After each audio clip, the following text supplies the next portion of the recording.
Il y a du droit. Michel Burgon. Bonjour, Noël approche. Avez-vous pensé à faire cadeau à un juriste, votre avocat, votre notaire, votre enfant étudiant en droit? Ne lui offrez pas un livre de droit, offrez-lui un livre sur le droit. Contes, fables et paraboles mettent en scène la morale avec le même objectif: éduquer, inculquer de bonnes valeurs et montrer par l'exemple ce qui est bien et ce qui est mal selon le sens de l'auteur.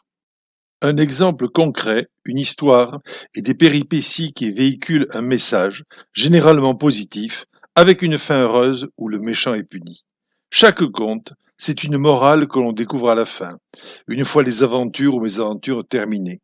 Au travers de l'histoire, des personnages auxquels on s'identifie, les contes aident à former des individus dans la continuité.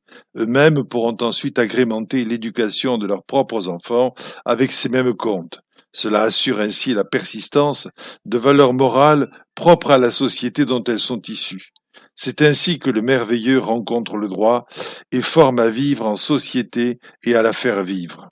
Les fables et contes de fées font partie des plus grandes idées et des plus beaux espoirs qu'ont nourris les hommes au travers des siècles.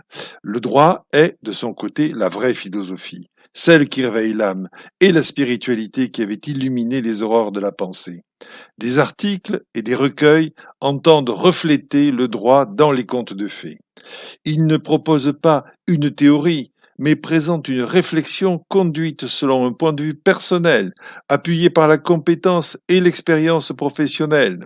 Les héros des contes sont en quête du merveilleux. C'est une des sources du droit, de nos règles sociales. On note aussi la similarité entre la méthodologie du conte et la rhétorique juridique, entre les grands thèmes du droit et le genre littéraire: droit des enfants, inexécution des contrats, statut des animaux. La vocation commune du droit et des contes de fées et des fables est d'établir la morale universelle et à créer des règles pour une société stable. Il était donc plusieurs fois que des auteurs passionnés de droit en France et dans le monde eurent la belle idée de faire l'analyse juridique de la littérature onirique. Récemment, en octobre 2018, est sorti l'ouvrage Il était une fois, analyse juridique des contes de fées, aux éditions Dallos. J'ai reçu ce cadeau et je vous le recommande. Mais vous pouvez aussi penser à Si le droit m'était compté, toujours aux éditions Dallos, ou encore Le droit dans la saga Harry Potter, les grandes plaidoiries des ténors du barreau, les arrêts illustrés. Courez vite chez votre libraire. La semaine prochaine, je vous dirai un conte de Noël à ma façon.